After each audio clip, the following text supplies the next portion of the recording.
Welcome to Rare Connection, the podcast dedicated to bridging the gap in the rare disease community by connecting rare disease patients, educating medical professionals and the public, and exploring clinical trials for the 95% of rare conditions without FDA-approved treatment. I'm your host, Joanna, and today we are diving into a crucial topic that impacts many in our community: medical nutrition and the fight for equitable access. Joining me today is Alexandra, a remarkable advocate living with long-chain 3 hydroxy coenzyme A dehydrogenase deficiency, or LCHAD, a rare metabolic disorder. Alexandra not only navigates life with this condition, but is also the voice behind the podcast Positively Walking with Mito, where she raises awareness for mitochondrial conditions. Today, we'll discuss the importance of the Medical Nutrition Equity Act, a bill that aims to mandate healthcare companies to cover medical foods, formula, and vitamins nationwide. The bill number 6892 was reintroduced into the House by Representative McGovern on December 22nd, 2023, but we still need a Senate Republican to champion this cause in the Senate. Before we dive in, I want to remind everyone that the content shared in this podcast is for informational purposes only. Please consult with your healthcare provider before making any changes to your treatment plan based on what you hear today. As we approach election season, I kindly ask that we keep our political views out of the comments. Our focus here is on supporting each other and advocating for the rare disease community. Positively Walking. Today we will discuss the importance of the Medical Nutrition Equity Act, a bill that aims to mandate healthcare companies to cover medical foods, formula, and vitamins nationwide. The bill number 6892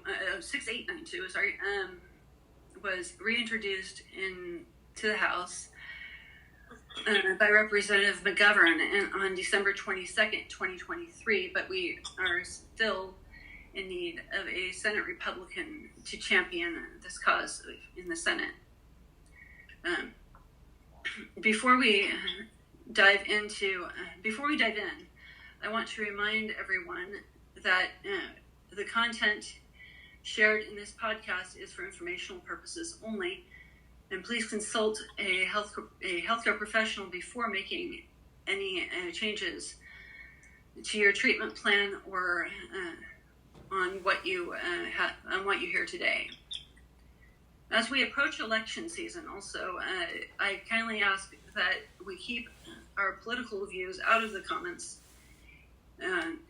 Our focus today is on supporting each other and advancing rare disease community. So, Alexandra, can you tell us in layman's terms briefly what LCHAD deficiency is?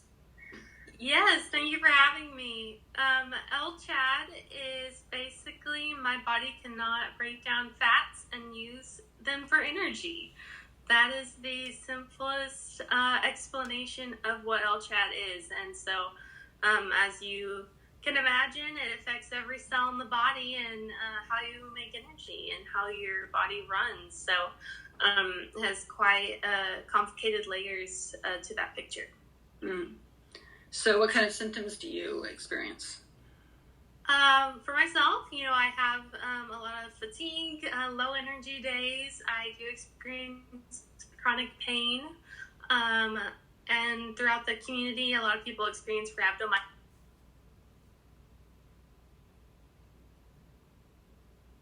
episodes and have to go to the hospital for IV treatment. I do experience those as well. There's a lot of risk factors with heart and eyes and liver conditions, and it can manifest itself in different ways. I just call it, you get the mystery pack, of symptoms, whether that's on the day-to-day or from person to person with LCHAD. And so I also experience globalized muscle weakness, and that has led me to have,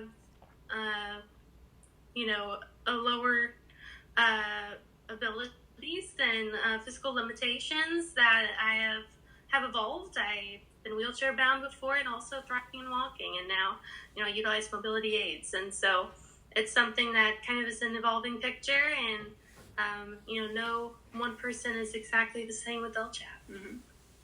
So do you take a medical formula? Or? No, I used to when I was a child. Let's see. Can you share your journey with LCHAD and deficiency? What were, how were you first diagnosed, and what challenges did you face during the diagnosis process? Yeah, I was diagnosed at 1 week old, and so it's quite complicated in terms of when I was born, they did not have newborn screening looking for my disease. But at that time in my state, they did not have,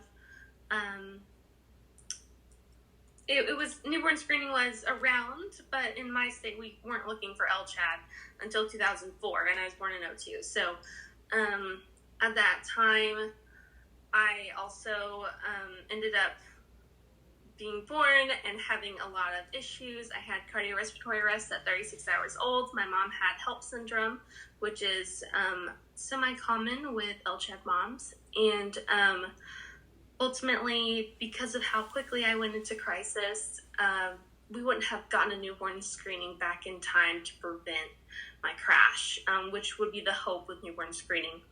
But I've been considered severe since then, and just in the way that I presented how quickly my body responds to crisis.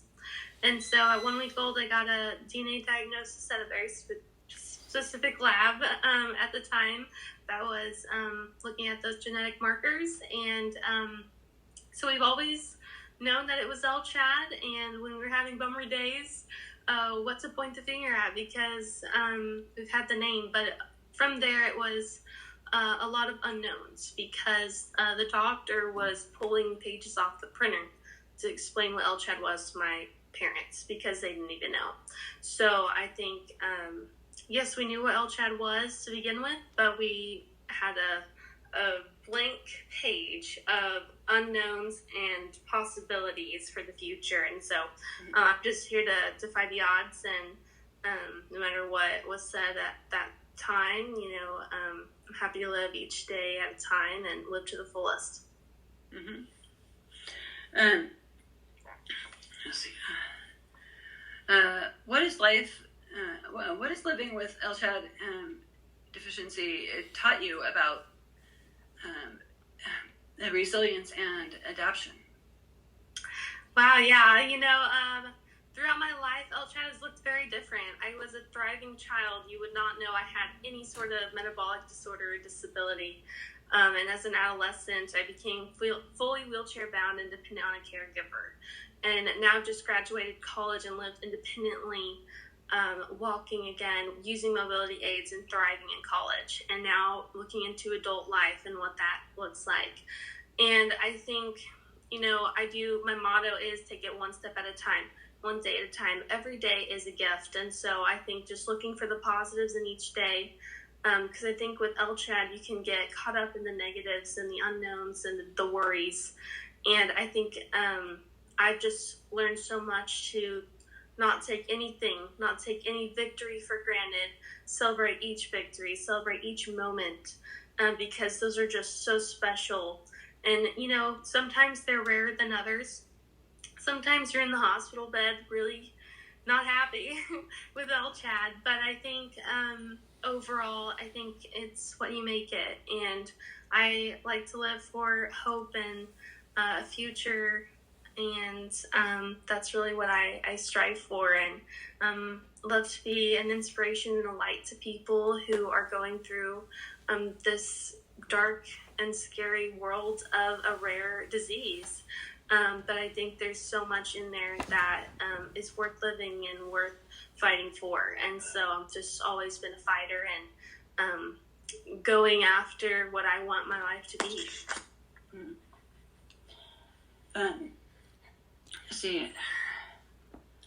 What inspired you to start your podcast, Positively Walking with Mito? And how has it evolved since you began? Yeah, me and my friend Genevieve, we are both Mito warriors. We have very different types of mitochondrial disease. Hers is more mitochondrial disease and mine is a fatty acid oxidation disorder. And so, but both of our conditions affect the mitochondria. And so, I have a very positive outlook on life, and so does she. And we have very different reasons for why we have that positive outlook. But we can unite in that outlook together in terms of, the days can be hard, but there is a way to find the positivity in each day and each moment. So we kind of became friends and lost touch and then got reconnected and online, and ultimately we both have voices we love to share about our stories. We love to share and give hope to other people, and so as well as advocate and educate. And so a podcast is, something we both had an idea for, and we both had no idea what to do. So we were like, let's just do it together, because that's better than just doing it on our own. And that's how we started. It's been a journey, and I feel like it reflects Mito a little bit because it's not super consistent. But I think every episode that we do put out, I think hopefully it brings education and awareness to people, as well as positivity and hope and inspiration. And always love looking for a platform to shine light there. And I hope the community is impacted in a positive way from it. And I'm just coming from our experiences and life we've lived, and why we are the way we are.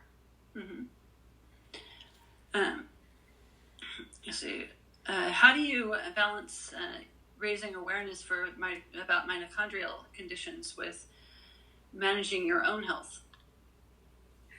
Yes, I'd love to volunteer. I love support organizations. I love being a voice in this space. And at the same time, I do have to remember that I am chronically ill.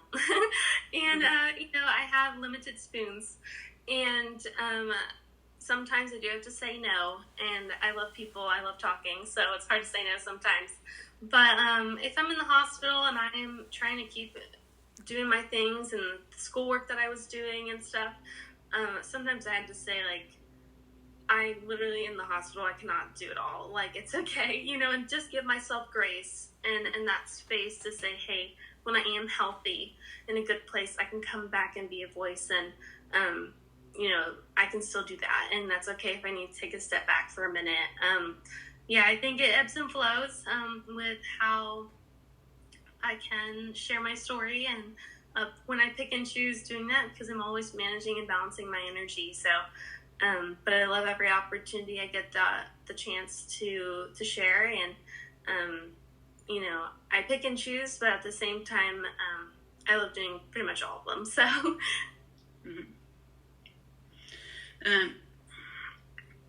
let's see.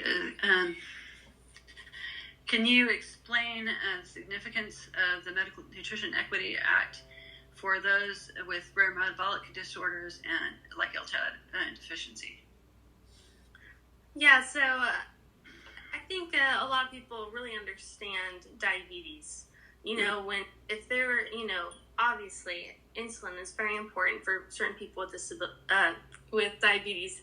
And I think people understand, of course, you would want your medical coverage to cover that medication. That's vital. That's super important for their life, their quality of life and living. And so when it comes to rare metabolic disorders, it looks a little bit different because it's almost diet is sometimes the key to these diseases. And if you just have that medical formula, that keeps you alive, that gives you the nutrition you need in your special diet to keep going. And that's ultimately what I did for the first 10, 11 years of my life, was live off of a medical formula that I got all my nutrition from. And I think, so it's just harder for people to understand that food is medicine for people with metabolic disorders. And that was emphasized by a congressman on the House floor. And I think that's something we kind of have to retrain our brains, if we don't know very much about this space, to see in a different way, a different light, how people with rare metabolic disorders who are living with these diseases and using supplements and vitamins and medical formula to literally survive and live. And so essentially this legislation would make sure that insurance companies would pay for that and cover it. And I think I've heard various stories, including my mom's share, about the worry she had when I was a baby of, will she be able to get that next can of formula, and it can be quite expensive sometimes, but also very scarce. So that medical coverage from the insurance company is what that legislation really pushes for. Mm-hmm. Yeah, you're lucky you still don't have to take it, because many people are on it lifelong. Correct. And so it's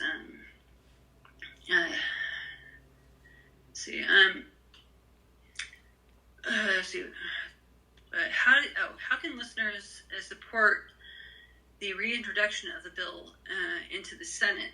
What actions can they take?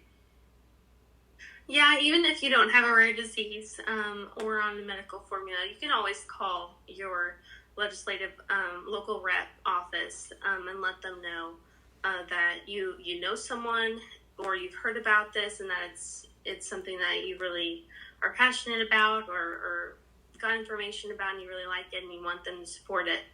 As people call or email into those legislative offices, they essentially start making tick marks of how often someone calls about a certain item.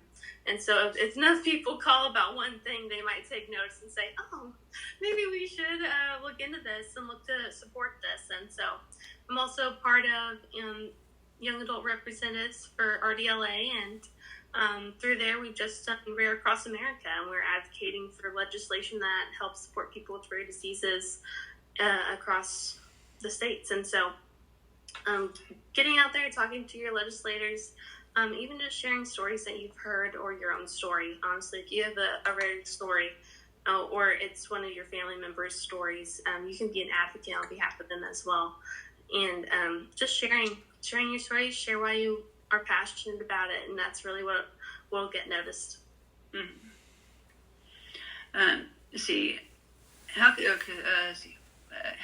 What are some of the daily challenges you face living with LCHAD,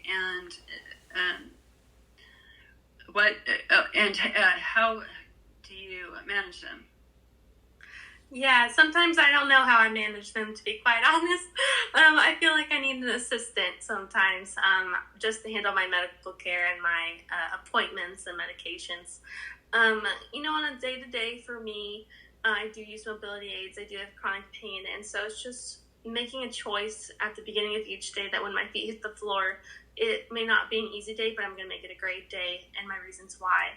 And so, I don't know if everyone has that outlook, but I know that the challenges that people with LCHAD specifically experience vary. Some have even more vision problems than I do, more mobility problems than I do.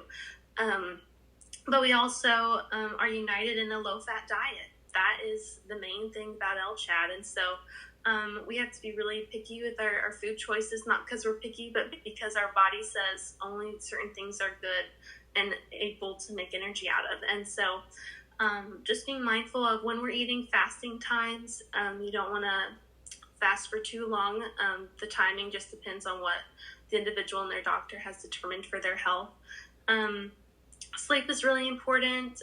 Making sure you're taking all your medications, being on time with your meals, and eating the right things. I also have to balance working out because I can go into rhabdomyolysis very easily and have muscle breakdowns. So I can't just go run a marathon every day. Just balancing everything: energy, hydration, rest. It's just a balance, honestly, and it can be quite complicated if you write it all down, but I've just always known it. I've always known this is how I manage LCHAD, and it has looked different in different seasons of my life, but each day I know that I got to do what I got to do for my LCHAD so that I can go be who I want to be. I can go live the quality of life that I want to live and shine the light the way that I want to. And so I'm very blessed to be here and continue living each day in the way that I manage. And it is hard. You have to be a taskmaster. I love to-do lists, and I coordinate when I get all my medications in and everything. And I love doing that because I know that my body will be healthy for it and in the best way that it can be. Mm-hmm. So do you track your carbs or calories? I say I'm calorie cautious and conscious. I think I'm very aware of how many calories are in things that I'm eating roughly. For the most part, we're counting fat grams because we can have all the carbs and protein we want. We just got to keep that fat low. And so for my personal limit, I keep it about 20 to 22 grams of fat a day for my foods. And so other people have different limits depending on what they've determined with their doctor, as well as age of the person affected with LCHAD. And so just like being mindful of if I have something with a little bit more fat in it, the next meal, it needs to be pretty much just carbs and protein. It can't really have much fat in it. But we always love a good rice meal or pasta meal. That's a very good go-to for LCHAD. Pretty much all of our favorite foods are some sort of carb, like a pasta or rice. So that's kind of how we kind of keep track of that. And I think I'm pretty calorie counting more than some overall, just because I want to be a little bit overall healthy. I can't work out as much because of my mobility limitations, so I just got to be careful I'm not just splurging on the carbs all the time because that wouldn't be good for my overall well-being and being in weight. So like I said, it's a balance.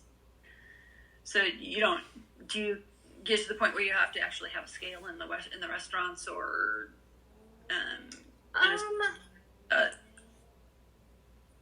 we have really any nutrition fact label is a good go-to.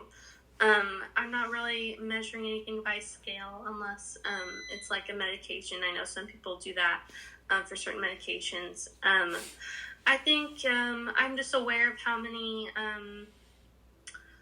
fat grams are in certain foods and what proteins are more lean. Chicken, turkey, ham, those are pretty much more lean than anything fried. Nothing fried. Other meats can become less lean, like beef and steak, and so you have to be careful with those types of proteins. And so I kind of just have this automatic kind of radar in my brain, because I've done this for 22 years of eating the same way.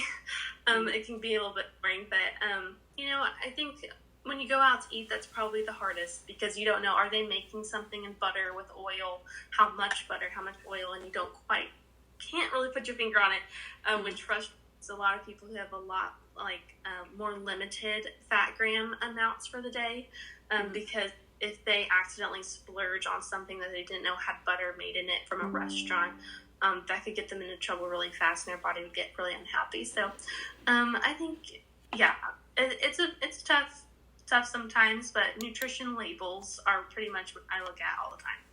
Mm-hmm. So I know nutrition labels are also rounded, and so I don't know how strict you have to be with your diet, but I know I follow a low protein diet, and so it's similar, but a little more strict. We actually have ways of getting unrounded protein by contacting the companies. So it's a program called How Much Fee, which is for the PKU community, but we use it too for protein.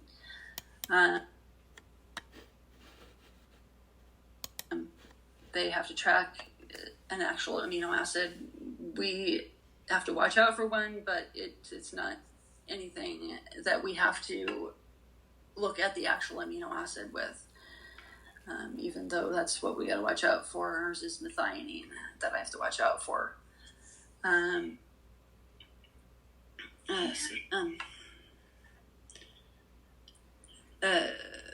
How can you talk about the role of medical foods, formula, and vitamins in your?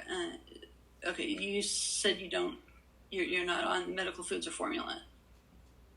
Right now I'm not on medical formula. I do know a lot of people who are, and within the community, various mitochondrial cocktails, supplements, things that wouldn't, vitamins, various formulas and other nutritional supplements. There's a variety that are used by different people and different mixtures as well. So, it's hard when you don't necessarily have a ton of research behind certain things. But I know that it can be beneficial to people to help with energy production or something. And when you have a rare disease, and there's very few rare diseases with actual FDA-approved medications. My disorder does have one FDA-approved medication. But whenever you're looking at various supplements and vitamins and medical formula, if it helps, you try it. I think because we have such a limited resources, it's like, if it's there and it could help, might as well, and that's just kind of how you have to live with a rare metabolic disorder. It's not pretty, and not everything's perfect, and you won't necessarily have unlimited spoons in the day, because you're always going to have a fatigue or something, less energy than the next person.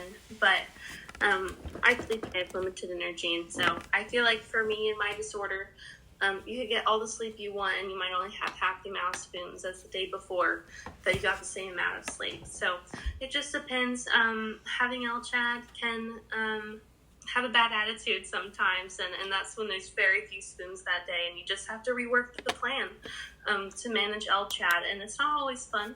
But yeah, that's how I try and help people understand the energy limitations with the spoon theory. Mm-hmm. So if you go over on your fat, is there a medical? Are there medically prescribed foods that you can supplement with? I wouldn't recommend going over the fat gram limit that you have, just because whenever I eat things that are fatty, I feel horrible because my body cannot use fat for energy. And so when I put fat in my body goes, what can I do with this? Nothing. I feel bad. And so I just have learned to stay away because I don't feel good when I eat those fatty foods. And I experience a lot of GI upset whenever I eat something that has more fat than I anticipated. When I was younger, if I had something with a lot of fat, I might end up having hypoglycemia and having to go to the hospital. And so the consequences are just quite great. And so that just has deterred me from risking it. Mm-hmm.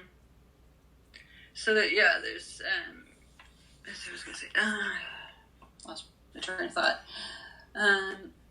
What advice would you give to someone who's newly diagnosed with LCHAD deficiency or another rare metabolic disorder?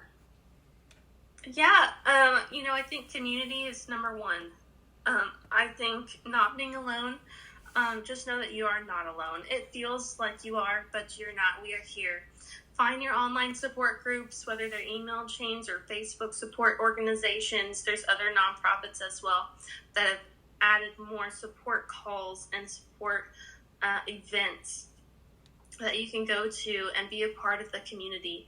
And I tell you, it is There's nothing like it whenever you talk to someone else who gets it, who understands what it's like to walk that journey with LCHAD or whatever metabolic disorder that you're dealing with.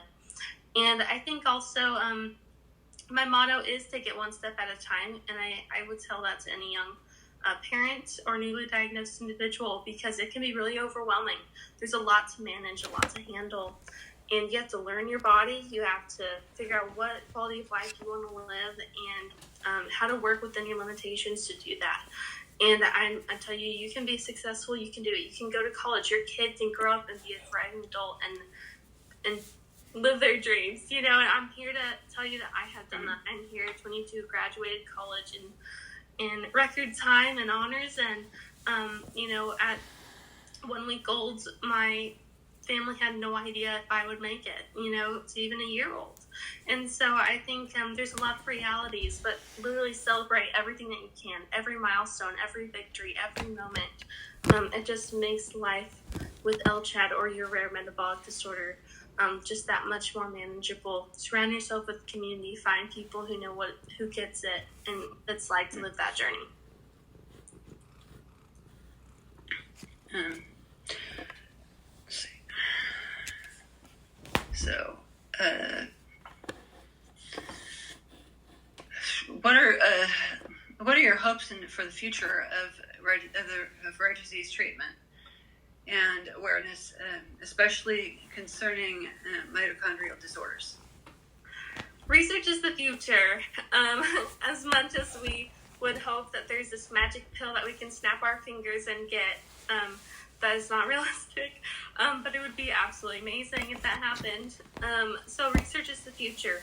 And I think as research trials evolve, as companies become more aware of our rare disorders and take an interest, as a participant, we have to enroll. We have to be willing to participate within reason, if that works for you and your family, to invest in the time and energy to do those research trials. I think that's the future. That's how we're going to help the next generation, and that's why I participate in research.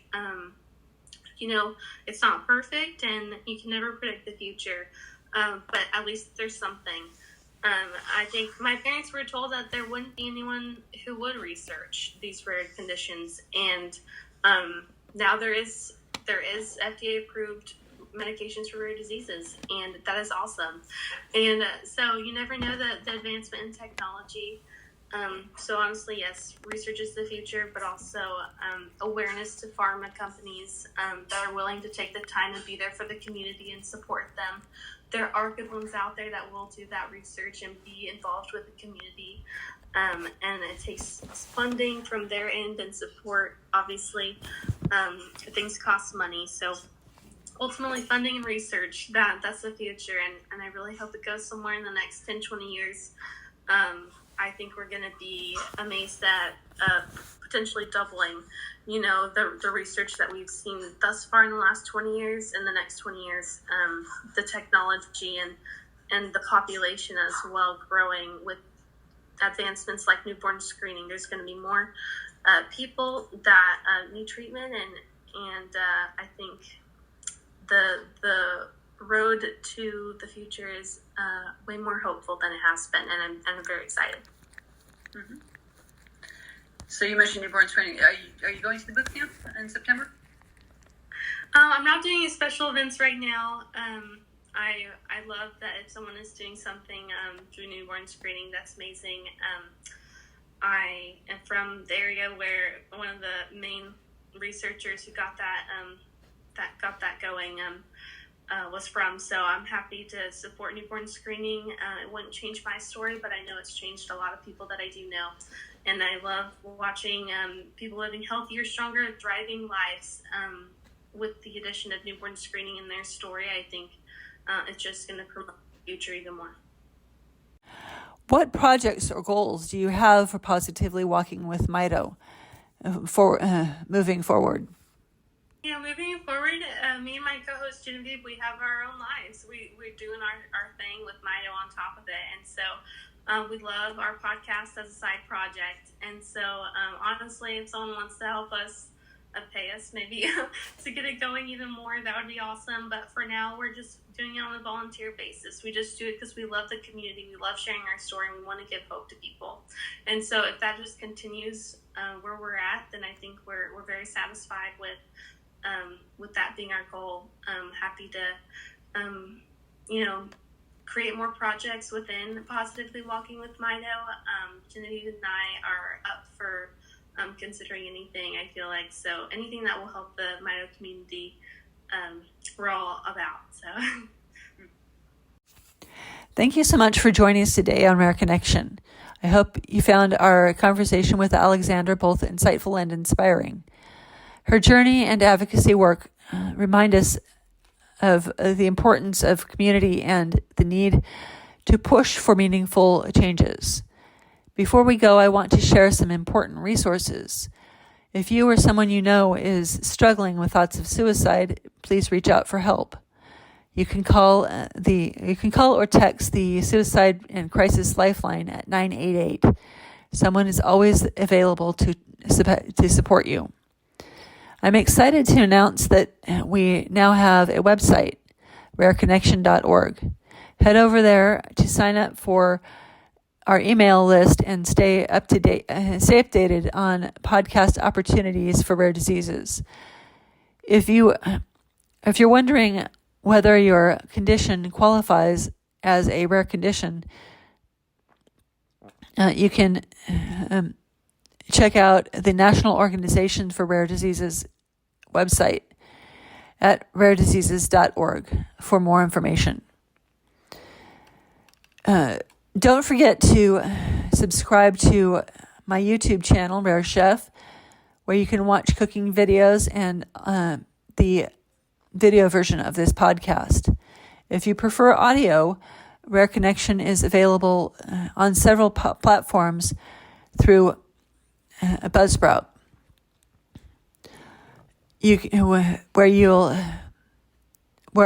We also release shorts through.